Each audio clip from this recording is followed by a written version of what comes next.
Hello students. तो आज हम लोग पढ़ने वाले हैं सीयूटी पॉलिटिकल साइंस के लिए कॉन्टेम्परेरी सेंटर्स ऑफ पावर, जो कि चैप्टर 4 है आपके एनसीईआरटी में। आज हम लोग उस चैप्टर को कवर करने वाले हैं और हम लोग इस चैप्टर को इस तरीके से कवर करेंगे कि आप सीयूटी यूजी में इसके रिलेटेड क्वेश्चन को सॉल्व कर पाए।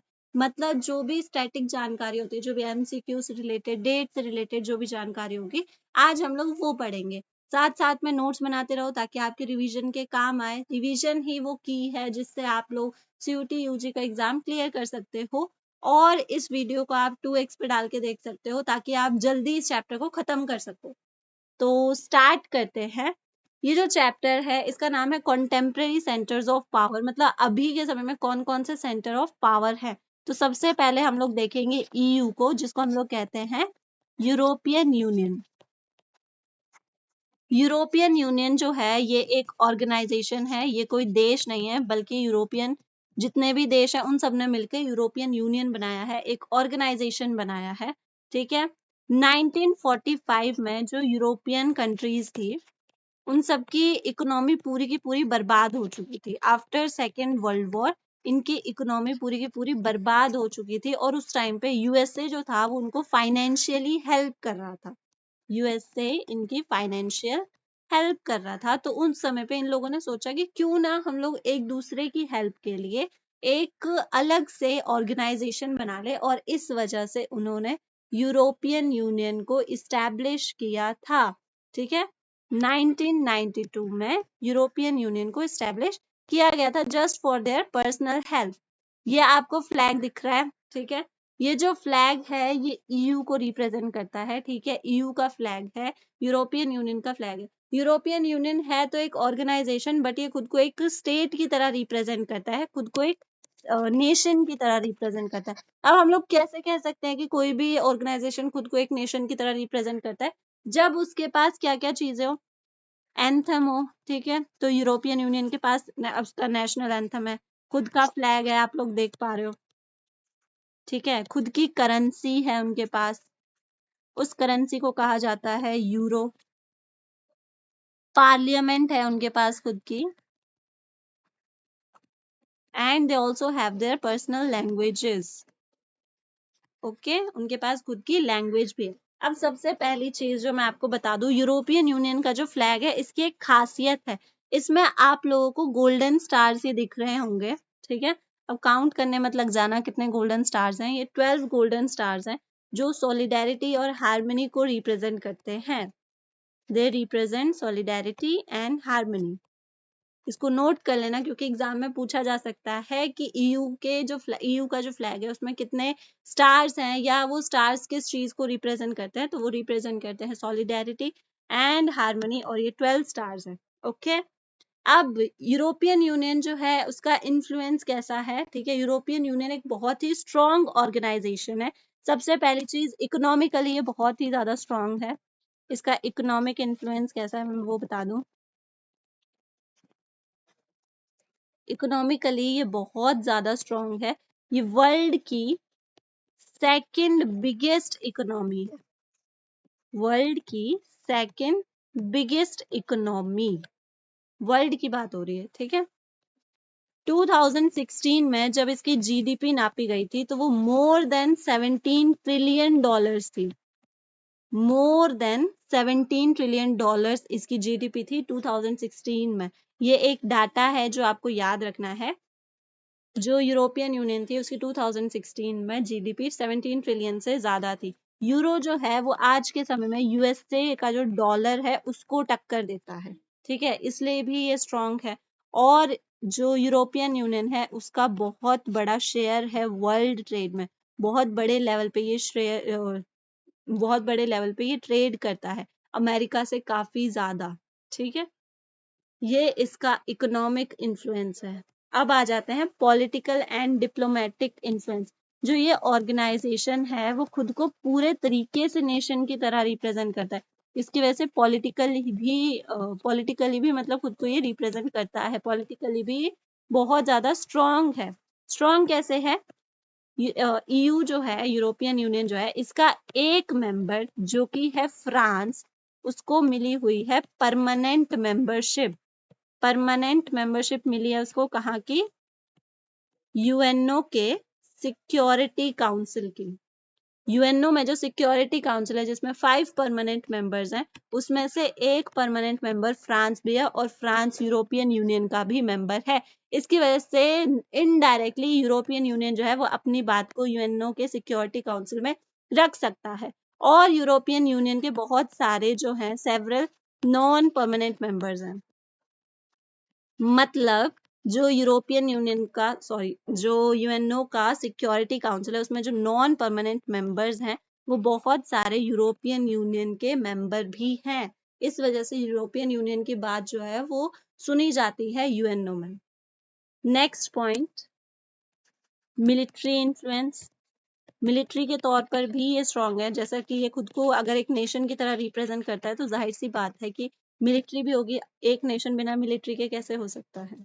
ठीक है, तो यूरोपियन यूनियन जो है इसके पास कंबाइंड आर्म्ड फोर्स है। ठीक है, combined arm force. Combined arm force का क्या मतलब होता है कि सारे जितने भी इसमें देश हैं वो सारे के सारे मिलकर इसकी सेना को बनाते हैं, मिलकर इसकी फोर्स को बनाते हैं। ठीक है, और ये अपनी मिलिट्री पर जो पैसे खर्च करता है, मतलब सेकंड वर्ल्ड में सेकंड ही सबसे बड़ा ऐसा ऑर्गेनाइजेशन है जो अपनी मिलिट्री पे बहुत ज्यादा खर्चा करता है। ठीक है, second largest in the world. First तो आपको पता ही है, फर्स्ट अमेरिका है जो अपनी मिलिट्री पर बहुत ज्यादा खर्चा करता है, और सेकंड नंबर पे आता है यूरोपियन यूनियन जो अपने मिलिट्री पर बहुत ही ज्यादा खर्चा करता है।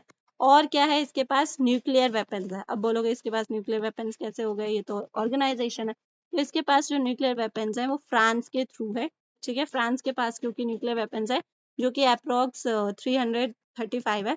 ये जो 335 न्यूक्लियर वेपन्स बताए जा रहे हैं इसको भी याद कर लेना क्योंकि ये डाटा है और ये आपकी एनसीईआरटी की बुक से उठाया गया है, तो 335 अप्रोक्स आप याद कर सकते हो। ठीक है, और स्पेस एंड कम्युनिकेशन टेक्नोलॉजी है यहाँ पे काफी अच्छी। कम्युनिकेशन टेक भी है इसके पास बहुत अच्छा, मतलब किसी चीज की कमी नहीं है। बट अब ये है तो एक ऑर्गेनाइजेशन ही, तो कुछ चैलेंजेस इसको भी फेस करने पड़ते हैं। चैलेंजेस क्या क्या फेस करता है ये? Challenges to EU. ठीक है, पहला चैलेंज तो ये है कि ये खुद को एक सुपर नेशनल ऑर्गेनाइजेशन की तरह रिप्रेजेंट करता है। अब बात आती है कि सुपर नेशनल ऑर्गेनाइजेशन क्या होता है, तो सुपर नेशनल ऑर्गेनाइजेशन ये होता है कि जो खुद को एक कंट्री की तरह रिप्रेजेंट करता है, खुद को एक देश की तरह दिखाता है एक ऑर्गेनाइजेशन बट खुद को एक देश की तरह दिखाता है। अब इसकी कमी क्या है? आप बोलोगे ये तो अच्छी बात है, ये तो डेवलपमेंट के रास्ते पे जाएगा अगर खुद को एक देश की तरह दिखा रहा है। तो नहीं, इसकी इकोनॉमिक, पॉलिटिकल एंड सोशल कमी है। और वो सोशल कमी एक ही है, सेम कमी है वो सोशल वाली, कि ये इंटरवीन करता है। इंटरवीन का मतलब है ये इंटरफेयर करता है जो देश हैं, जो भी देश इस ऑर्गेनाइजेशन के मेंबर्स हैं, ये उनके मामलों में टांग अड़ाता है, उनको इकोनॉमिकली, पॉलिटिकली, सोशली इंटरवीन करता है, उनके मामलों में दखल अंदाजी करता है। और बहुत सारे देशों को ये चीज पसंद नहीं आती है। ठीक है, और पसंद नहीं भी आएगी यार, हर देश का अपना अपना मामला होता है। तो उसमें अगर कोई ऑर्गेनाइजेशन बार बार टांग अड़ाएगा, तुम्हें बार बार किसी ऑर्गेनाइजेशन के अकॉर्डिंग चलना पड़ेगा, तो पसंद नहीं आएगा। ठीक है, और क्या प्रॉब्लम है यहाँ पे? तो एक प्रॉब्लम ये है कि बहुत सारे अलग अलग देश हैं। ठीक है, काफी सारे अलग अलग देश है और हर देश की अपनी एक डिफेंस पॉलिसी होती है। ठीक है, कि हाँ वो इस देश के साथ दोस्ती रखेंगे या इस देश के ऊपर हमला करेंगे या इसके साथ ट्रेड नहीं करेंगे। तो हर देश की अपनी एक डिफेंस पॉलिसी होती है। तो कई बार जो होता है कि एक देश की डिफेंस पॉलिसी दूसरे देश से मेल नहीं खाती, तो इस वजह से बहुत बार लड़ाई झगड़े अनबन देखने को मिल जाती है। ये एक प्रॉब्लम है। ठीक है, और प्रॉब्लम क्या है यहाँ पे? तो नाम याद कर लेना, डेनमार्क एंड स्वीडन। ये दो देश है यूरोपियन कंट्रीज जो रेसिस्ट करते हैं, मतलब मना करते हैं। किस चीज से मना करते हैं? यूरो को अडॉप्ट करने से मना करते हैं। वो कहते हैं भाई हम नहीं यूज करेंगे यूरो को, हम नहीं अपनाएंगे यूरो को, हमारी जो करेंसी है हम उसी को यूज करेंगे। तो डेनमार्क और स्वीडन दो ऐसे ऐसे देश हैं जो यूरोपियन यूनियन के यूरो को अडॉप्ट नहीं करना चाहते हैं, उसको रेसिस्ट करते हैं। यहाँ पे आपका यूरोपियन यूनियन हो जाता है खत्म। अब आ जाते हैं नेक्स्ट ऑर्गेनाइजेशन पे, जो है ASEAN. Next another very important, ठीक है, इम्पोर्टेंट। आसियान की फुल फॉर्म पहले सबसे पहले याद कर लेना, 1967 में इसको इस्टेब्लिश किया गया था। इसकी फुल फॉर्म है association of south east Asian Nations. Association of south east Asian Nations, ये इसकी फुल फॉर्म है। नाम से ही जान सकते हो आप कि ये किन के लिए बनाए गए होंगे। साउथ ईस्ट एशिया में जितने भी देश है उन सब से रिलेटेड ये काम करता है, ठीक है। अब इसमें क्या कहा गया है, क्या चीज किस चीज से डील करता है, ये डील करता है रिपीटेड कॉलोनियलिज्म से, ठीक है। बहुत सारे देश जो थे वो कॉलोनियलिज्म से पीड़ित थे, ठीक है। उन पे राज किया गया है, अंग्रेजों ने बहुत समय तक उन पे राज करा है, उनको बहुत ज्यादा डिस्टर्ब करा है, लूटा है, ठीक है। ज्यादातर यूरोप ने राज करा है, जापानीज ने राज करा है। तो इसकी वजह से इनके अगेंस्ट, अगेंस्ट तो क्या कहेंगे, बट कॉलोनियलिज्म को रिपीट होने से रोकता है कि हम दोबारा कभी किसी के गुलाम नहीं बनेंगे, ठीक है। अब ये जो देश है ना, जाहिर सी बात है वर्ल्ड वॉर टू के बाद ज्यादातर देश आजाद हुए थे, तो बहुत सारी प्रॉब्लम्स उनको फेस करनी पड़ी थी। तो उस टाइम पे आसियान ने हेल्प करी थी उन प्रॉब्लम्स को फेस सॉल्व करने के लिए। तो क्या क्या प्रॉब्लम्स थी जिसको आसियान ने सॉल्व किया था वर्ल्ड वॉर टू के टाइम पे? सबसे पहली प्रॉब्लम नेशन बिल्डिंग, सबको अपना देश बनाना था, आगे बढ़ना था, ठीक है। पॉवर्टी, हर देश में गरीबी थी, उस गरीबी को हटाना था। इकोनॉमिक बैकवर्डनेस, वही गरीब थे लोग, उनके पास कोई रिसोर्सेज नहीं थी, तो वो सारी चीजों को लाना था अपने देश में। And pressure to align with superpowers, मतलब उस टाइम पे ये प्रेशर भी था कि जो सुपर पावर्स हैं, जैसे यूएसएसआर था और अमेरिका था, तो उनका प्रेशर था कि हमारे ग्रुप में आके मिल जाओ, वॉर्सा या नाटो में आके मिल जाओ। तो वो भी प्रेशर था जिसको रेसिस्ट करना था, जिससे बचना था, ठीक है। तो ये सारी की सारी प्रॉब्लम्स को आसियान ने सॉल्व करा है। अब आसियान जो बनाया गया है उसका कुछ प्राइमरी ऑब्जेक्टिव है, मतलब उसको क्यों बनाया गया, उसका मेन काम क्या है। तो उसका प्राइमरी ऑब्जेक्टिव जो है वो इकोनॉमिक ग्रोथ को बढ़ाना है, ठीक है, कि जो भी साउथ ईस्ट एशिया के देश हैं वो इकोनॉमिकली स्ट्रांग बढ़े, स्ट्रांग बने, ठीक है। सोशल प्रोग्रेस की बात करता है ये, ठीक है। और कल्चरल डेवलपमेंट की बात करते हैं कि इन दोनों फील्ड में हम लोगों को आगे बढ़ना है। बट खाली इसी चीज की बात नहीं कर रहा है, इसका कुछ सेकेंडरी ऑब्जेक्टिव भी है। इसके सेकेंडरी ऑब्जेक्टिव में आता है रीजनल पीस एंड स्टेबिलिटी, मतलब हम सब भाई हैं, एक साथ मिलजुल के रहेंगे, बिना लड़ाई झगड़े के रहेंगे, चाहे हम कम खाएंगे लेकिन एक साथ रहेंगे, ठीक है। ये इनका कहना है कि रीजनल पीस एंड स्टेबिलिटी को बना के रखेंगे, एक दूसरे से नहीं लड़ेंगे रोटी के लिए। अब इसमें एक और चीज है जिसको हम लोग कहते हैं ASEAN way,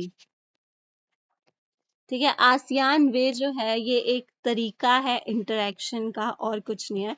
it is a form of interaction जिसमें ये लोग आपस में मिलजुल के कुछ बातों का डिस्कशन करते हैं, कुछ बातें समझते हैं, ठीक है। अब आसियान वे में इन लोगों ने कुछ बातें कही हैं, जो चीज ये लोग मानते हैं। एक तो चीज ये फॉलो करते हैं नेशनल सॉवरेनिटी, ठीक है। इसको कहते हैं कि हर देश के पास नेशनल सॉवरेनिटी होनी चाहिए, मतलब एक दूसरे की रिस्पेक्ट करो यार। तुम चाहे कितने भी बड़े होंगे, अपने घर में होगे, एक दूसरे की रिस्पेक्ट करो, ओके। चाहे तुम्हारे पास कितने भी न्यूक्लियर वेपन्स हो, तुम्हारे घर में है, हमारे पास भी कम नहीं है, हमारी रिस्पेक्ट करो। तुम हम पे एक फेंकोगे, हम तुम पे 10 फेंकेंगे न्यूक्लियर वेपन्स। तो ये इनका कहना है कि एक दूसरे की रिस्पेक्ट करो, ठीक है। और इस वजह से 2003 में इन्होंने आसियान कम्युनिटी बनाई थी, ओके। दोबारा याद करने वाली चीज, बीच बीच में मैं तुम्हें याद दिलाती रहती हूँ कि क्या चीज याद करनी है, ठीक है। तो आसियान कम्युनिटी में 3 पिलर्स हैं, ठीक है। 3 चीजों की ये बात करती है, 3 चीजों पे ये टिकी हुई है। पहला पिलर है इसका आसियान, ये आपको याद करना पड़ेगा कि 3 पिलर्स क्या क्या है। पहला पिलर है आसियान सिक्योरिटी कम्युनिटी, जिसमें वो लोग सिक्योरिटी की बात करते हैं। दूसरा है आसियान इकोनॉमिक कम्युनिटी, कि इकोनॉमिकली स्ट्रांग बनेंगे।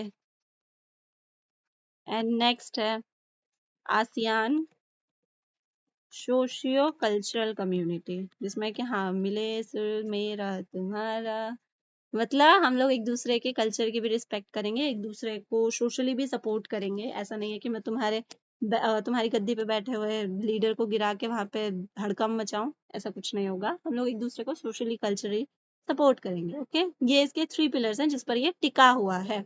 अब इसमें एक चीज और है जिसको हम लोग कहते हैं ARF, ASEAN regional forum.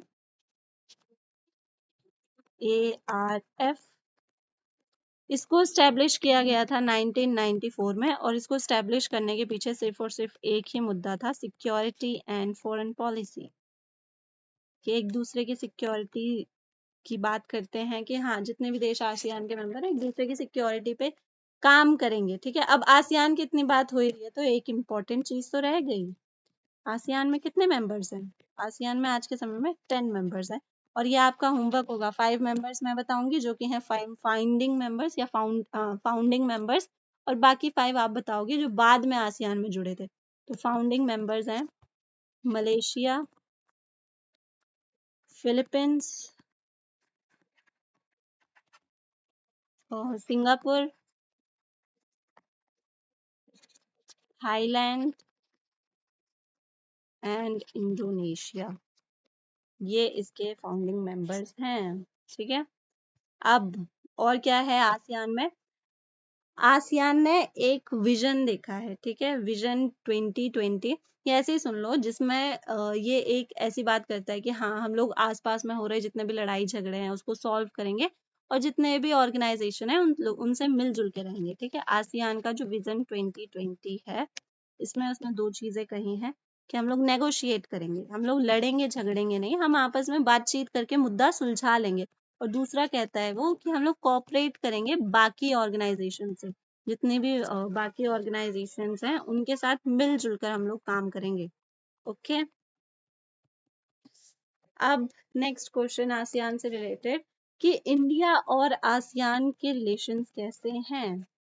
India and ASEAN, तो सबसे पहली चीज, ट्रेडिंग एंड इन्वेस्टमेंट पार्टनर है, दोनों एक दूसरे में बहुत ज्यादा ट्रेड कर रहे हैं, इन्वेस्ट कर रहे हैं, एक दूसरे की हेल्प कर रहे हैं। ठीक है, trading and investment partner.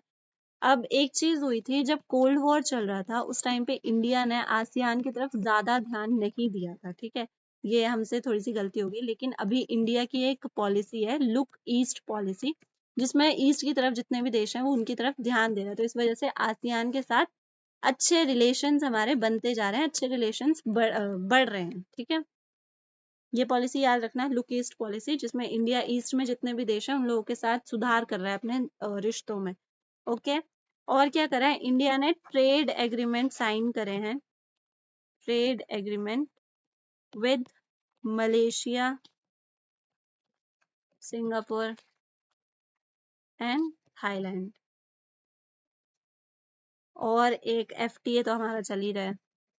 FTA means free trade agreement, ये आसियान के साथ चल रहा है, फ्री ट्रेड एग्रीमेंट। इसको एस्टेब्लिश किया गया था 2010 में। यहाँ पे आपका हो जाता है ये आसियान और यूरोपियन यूनियन कंप्लीट। अगर आपको इससे रिलेटेड कुछ भी डाउट हो, या आपको कोई चीज़ समझ में ना आई हो, या आप लोग कोई टॉपिक दोबारा समझना चाह रहे हो, तो आप मुझे कमेंट करके बता सकते हो।